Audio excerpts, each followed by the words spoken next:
We are Chris Lee and Blake Lovell of Southeastern 14, presented by Stakes, here to preview Week 11 action in SEC football. We preview every game of the SEC season every week.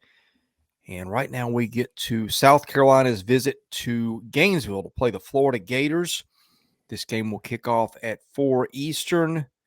Carolina coming off a road win against Vanderbilt. Florida coming off a road win at A&M.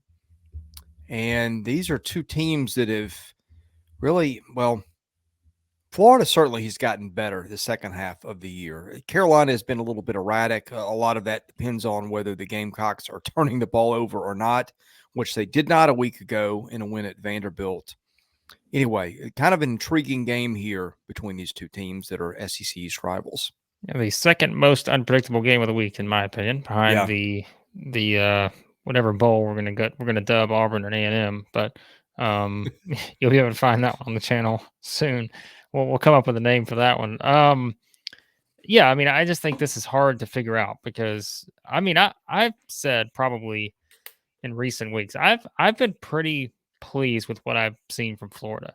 Um, because I think it's one of those things where, like, you can look at the score line of the Georgia game, but if you actually watch the game, like, there were some things you saw with Florida in that game, I think that, Florida had a you know, chance in the second half they did for, some for a really good minute. things. Yeah, I mean, and again, we always have to I feel like we have to put this into every video we say. Like, we still have to remember this is the same team that did beat Utah way back when.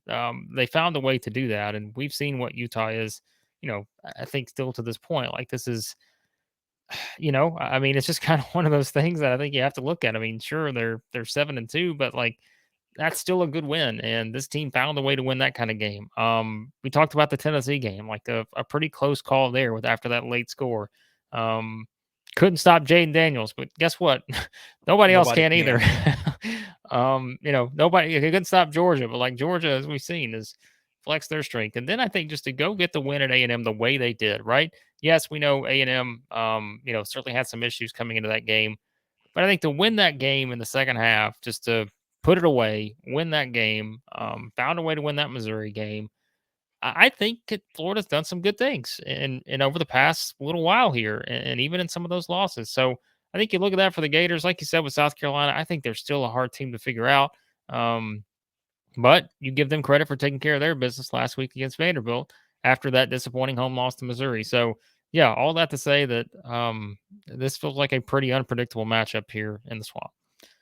Well, one quick note on Florida. People didn't catch it. The Gators kicked off Brenton Cox, one of their better defensive players. You knew Billy Napier was going to run a tight ship there, and he has. That's something that the Gators needed, but worked out just fine. They went to A&M, won that game pretty convincingly. Let's talk about different sides of the matchup here. When Florida's got the ball, the Gators average. I'm sorry, let's start with Carolina's offense. When Carolina's got the ball, Carolina averages 31.1 points a game. Florida gives up 29.2. The Gamecocks are averaging 31 rush plays a game, 32 pass plays. Again, a rush play is a play that's intended to be a rush. We count sacks as a pass play. Carolina has thrown 11 interceptions, but did not throw one last week. The Gators have picked off 8. Carolina has been sacked 20 times. Florida has made 15 sacks with its defense. The Gamecocks averaging 4.9 yards a rush play.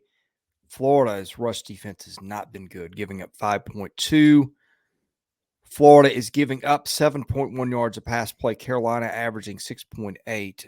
I think a big thing here is just turnovers. Spencer Rattler, I think, lost one fumble last week, which was kind of on a bad snap. This is not a vintage Gator defense, but No. Rattler has been most of the year the gift that keeps on giving.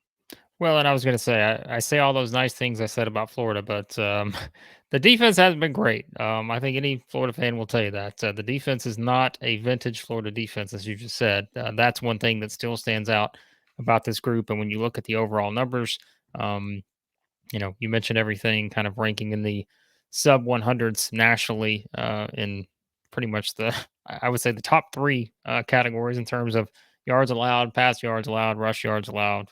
So not an ideal setup there. And I think you mentioned the one thing I was going to bring up. I think it's pretty clear, Chris, that Marshawn Lloyd's status here is significant in this game because this is a Florida team that has, got rushed on, right? And we've seen that happen in terms of the numbers. Yes. And I think that I think I'm trying to find here what Shane Beamer said. I think the phrase was optimistic that that he'll be able to play against Florida, Lloyd, that is. And so, I mean, look, we've said he's a really good player. He can be a game changer in terms of how this offense flows for South Carolina. And especially, I think in this particular matchup against Florida, who has given up some yards and is a defense that is clearly still in transition, and I don't think they're going to fix that this season. I think that'll be a future thing that they'll have to fix. So that's a big part of this game because I think if he doesn't play, then that certainly helps this Florida defense a bit. But if Lloyd's in there and he looks like Marshawn Lloyd, he could really present some challenges for this Florida defense, to say the least. And like you said, I know we South Carolina fans may get tired of hearing the Spencer Rattler, the turnovers and this kind of stuff, but I mean, you have to mention it. Like that, you can't Yeah. not. I mean, it's something that you have to bring up in terms of how the offense is going to flow. But um, still, I think this is one where, to me, it's all about whether Lloyd plays or not, and that could significantly impact this particular matchup in terms of South Carolina's offense versus Florida's defense. Before we talk about the other side of the ball, a shout out to our sponsor, Stakes. If you can predict sports better than the crowd, you'll get a chance to win NFTs. With Stakes, players can submit their sports predictions against friends, other fans, and influencers forever. Don't let your sports genius go overlooked. Join Stakes and make the best predictions captured in the moment. Go to playwithstakes.com/14. That is STAKES. Use our invite code Southeastern14 to get a double welcome bonus. Free to join, free to play. You can win stuff. What's not to like? Help out those who help our show. When the Gators had the ball, Anthony Richardson, boy, Florida was really pleased with his performance at A&M. He's been up and down at times. He's had the 400-plus yard passing game at Tennessee. He's had games where he can't do much of anything. Florida's averaging 31.2 points a game. Carolina giving up 24.9. The Gators have lost 9 fumbles. Carolina's recovered 4. South Carolina, who's got an elite corner in Cam Smith, has picked off 11 passes. Florida's thrown 7. Florida has only been sacked 9 times. A lot of that's Anthony Richardson's mobility. Carolina has made 13 sacks. Okay, rush pass plays. Florida likes to run a little more than it passes. 34 plays on average, rushing 29 on passing. Again, a sack is counted as a pass play. And per play, Florida averaging 6.3 yards a rush. Very, very underrated, multifaceted rushing offense. Carolina gave up 4.8. Florida averaging 7.5 yards a pass play. Carolina giving up 6.1. Vandy ran the ball really successfully on Carolina last week. The Gators ran the ball very successfully on A&M. I think given Carolina's pass defense and the fact that it can pick off some passes, I would expect Florida to go more run heavy in this game, Blake. I was going to say, I think the formula is pretty simple for both teams here. Like, just run the ball. Like, I feel like that's a big strength both can kind of use just given the matchups here. And I do think this is one where you'll see a lot of that in terms of how this game plays out. So I'm with you. I mean, I think that, you kind of look at Anthony Richardson, certainly we know, and it's like, when we had this conversation this year, but this is still the guy, like he hasn't thrown an interception in the last 3 games, and that was against LSU, Georgia, A&M. So I think there's something to say about that, right? Because we talked about months ago or a couple months ago now, like he's throwing a couple interceptions and you're just worried about the turnovers, but hasn't really done that, has done a good job in that regard. We know he can break off for some of those big rushes. I think he had a 60-yarder against A&M. I think he had the 81-yarder against LSU. So I think just that dynamic still is always going to be in the back of your mind, is that at any time you can pick this guy apart however you want, but we still know at any time in the game, he can break off one of these big plays and completely change the dynamic of it. And I think that's what, if you're South Carolina, you want to try to prevent that. It's just, how do you prevent it? And I think that's what's going to be interesting here, because you just talked about with the numbers. this is a team that gives up some yards on the ground. And I think that will be a key part of what this Florida offense tries to do. And yeah, like this is just, I think it's pretty simple for both teams, is taking advantage of what they can do on the ground. And, you kind of look back at some of the things that this Gators team has had success with, and it has, it all starts with Anthony Richardson, but it is, I think, just being able to get that sustained rushing attack that will give you an opportunity, to put yourself in a position where, what do we say, Chris? Like their defense just is not good enough, I think, to, kind of be in some of those games where they're out there a lot and all those. So I think you have to kind of use that a bit too, to help you there. So I think, it is. It's pretty simple. Like I don't even know what else to say. Like it's just, I think Florida, you're gonna be able to, certainly try to run the ball here, and I think Richardson's ability to break off those huge plays, that's a dynamic that's hard to prepare for, and it may be hard to prepare for the South Carolina defense. Okay, a couple other things we like to talk about before we get into picks and the whys of those. Discipline. Carolina was very undisciplined last week in its trip to Vanderbilt. There were almost a couple of brawls in that game. Florida, you knew that Billy Napier was going to try to instill discipline in the Gators. He has succeeded in that. Yes, he has. Florida is giving up 39 yards of penalties a game, which leads the league. Carolina is allowing or getting charged with 60 yards of penalties, which is about average. Special teams, the Gamecocks are truly special there. They can run back a kick on you. They can kick field goals. They can fake field goals and convert them. They can block kicks. Number one in the country through, 9 weeks? FEI takes some time to update its special teams rankings, but that is where the Gamecocks were ranked. But Florida 10th in the rankings. So that's a team that, that's an area where Carolina has exploited a lot of. I think you're muted, Chris. The Oreo mute is, come on. Gators this week.